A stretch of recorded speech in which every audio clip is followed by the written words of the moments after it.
Yo, what is up everybody? It's Peace. Welcome to another video. So I just took this to locals and I got top 16, 13th place with 60 card lightsworn punk Therion.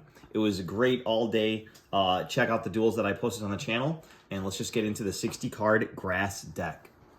So with the most recent ban list, grass got back on to the limited section so we can play one grass. So we played 60 cards, of course. 3 Dragonling. This searches out your big dragons, so you can make your big boss monster Enlightenment Dragon, but we'll get that in the extra deck. 3 Weiss for consistency, 3 Wolf, and 3 Fellis.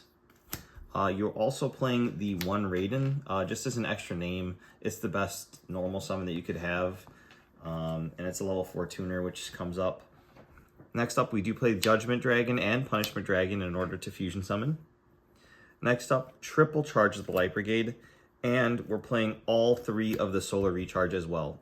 This is an easy side-out target, but we want to turbo through our deck.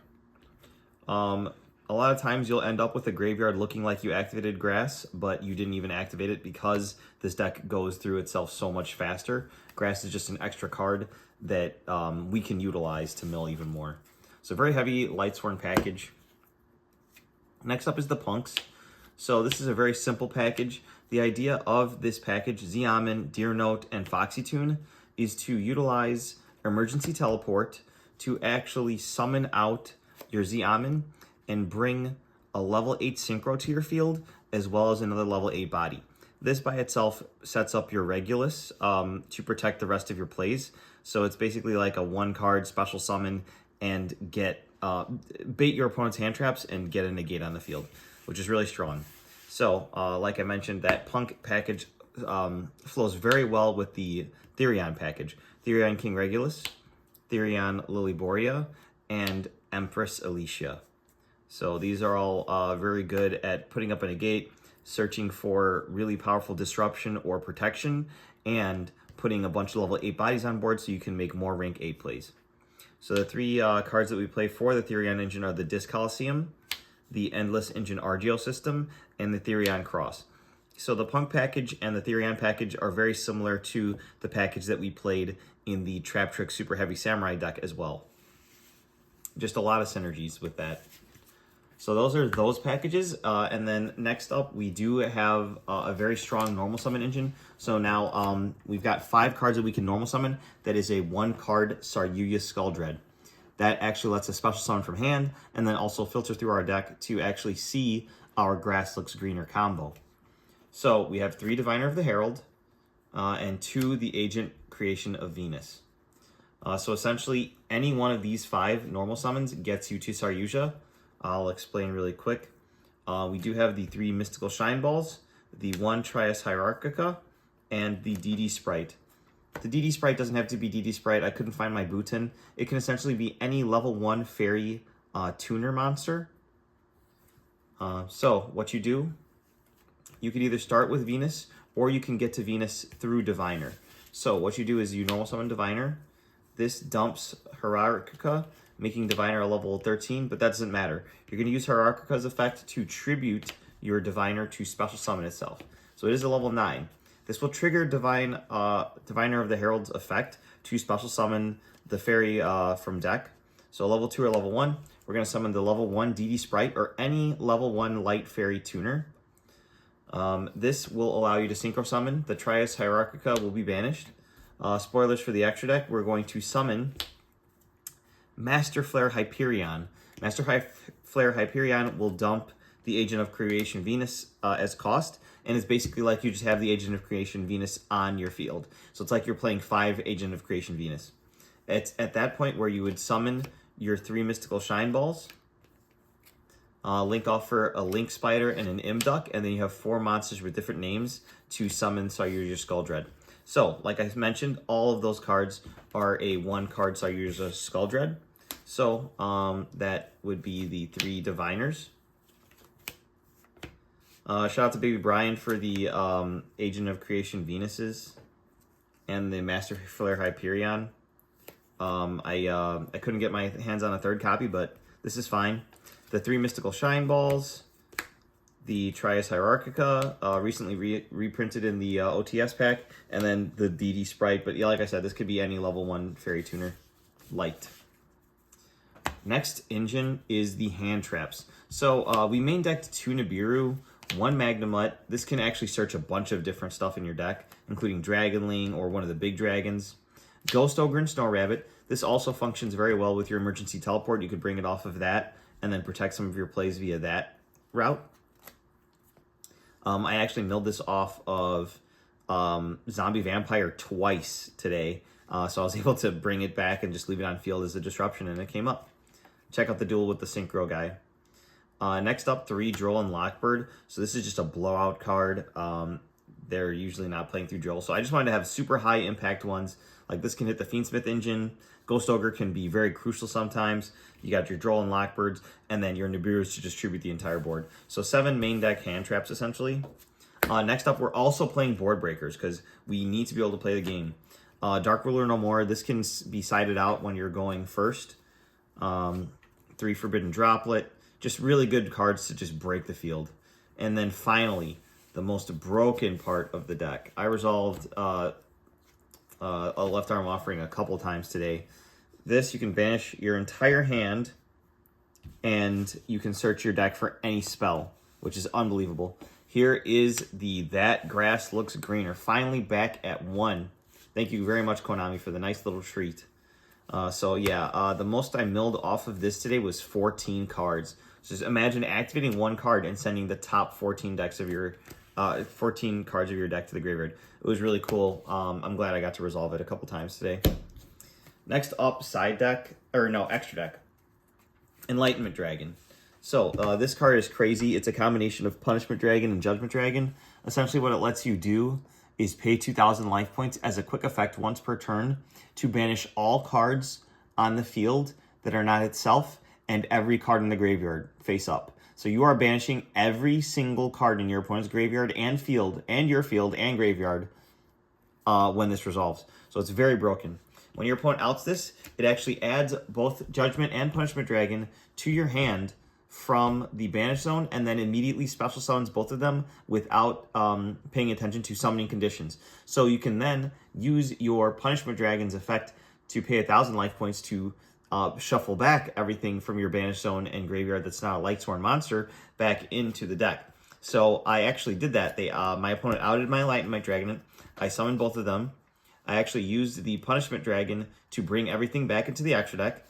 And then I attempted to use Judgment Dragon, but they negated it. But the idea is you would use Judgment Dragon to send off the Punishment Dragon, and then you would use the summoning conditions again and just summon this again. So this is a very powerful boss monster. It's just crazy insane. I also used it in conjunction with SP Little Knight that you'll see later on the deck, in the extra deck, to banish those cards before using this effect, so that it can come back and I have enough damage for game, which is really powerful. Next up, that's all the fusions. Synchros. We played Diabolantis the Menacing Mantis to dump the Lily Borea. Minerva, the Athenian Lightsworn. So when this is on the field, all your Lightsworn monsters that you control cannot be banished. So that works really well with Enlightenment Dragon. So a lot of times the end board is this, the Minerva, the Therion Regulus, an SP, and then a very powerful XYZ monster. So you end on one of each type of extra deck monster, which is really funny. And then finally, the Master Flare Hyperion that I already showed you. So the rest is XCs and a few links. So let me get into that. So this is the other part of the end board, the Utopic Draco Future. This deck is just very good at spitting him out. For your rank 4s, you'd only have 1. I opted not to play Minerva. I just don't play enough Lightsworn names. And like it doesn't really do much for your strategy anyway.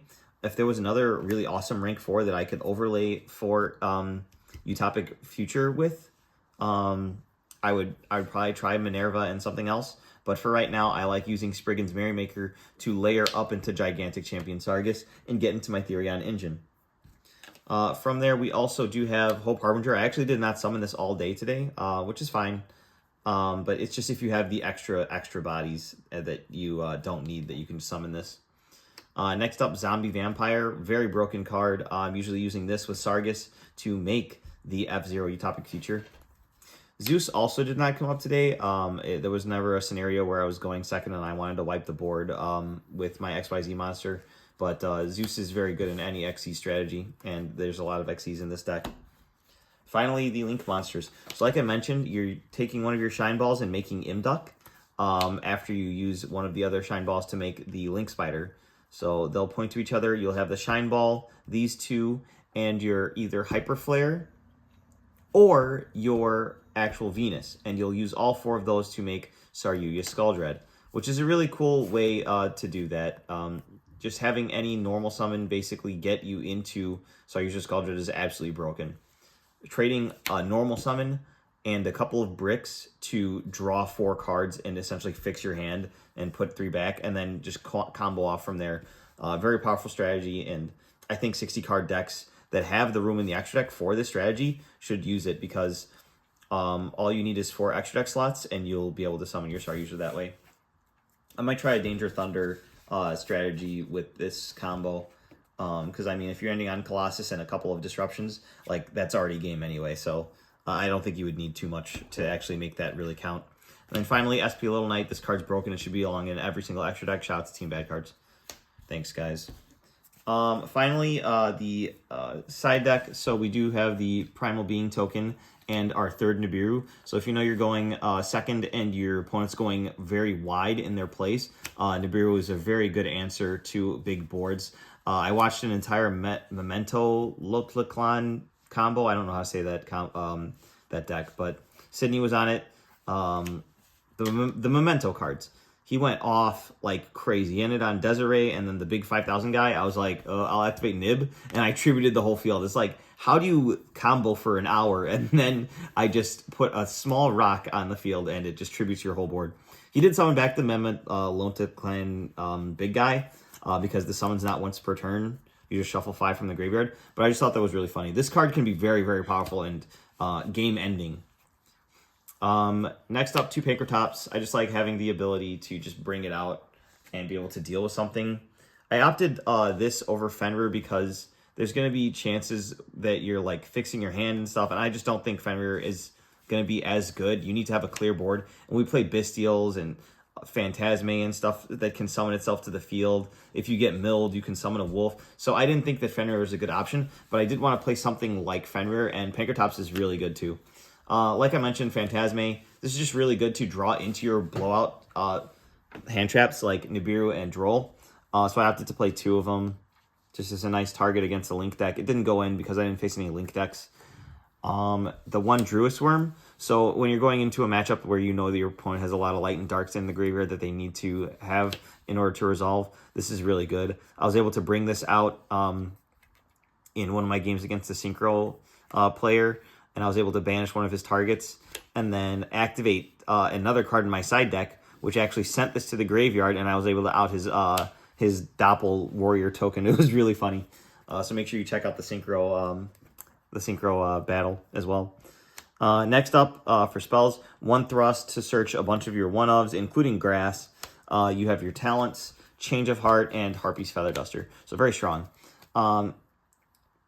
Thrust can also search Evenly Matched, which is just a great blowout card this format. Usually decks aren't too ready for Evenly Matched unless they make the Desiree. But even then, you can probably out it. Worst case scenario, it baits a negate. I did play 1 Destructive Daruma Cannon. I wanted to have a different target for Thrust that would always be good. This is always good. This like protects you from dying, like almost guaranteed. Because if it doesn't flip it face down, your opponent sends it to the graveyard, which is insane. So this gets around unaffected stuff as well because it makes the player interact with it. And then finally, the card that I flipped over on my opponent, there can be only 1. It's still really good. Your end board has a bunch of different types and stuff. So it's always been good in Lightsworn to play TC Boo. But yeah, that was the deck profile. Hopefully you guys enjoyed the video. Subscribe for more.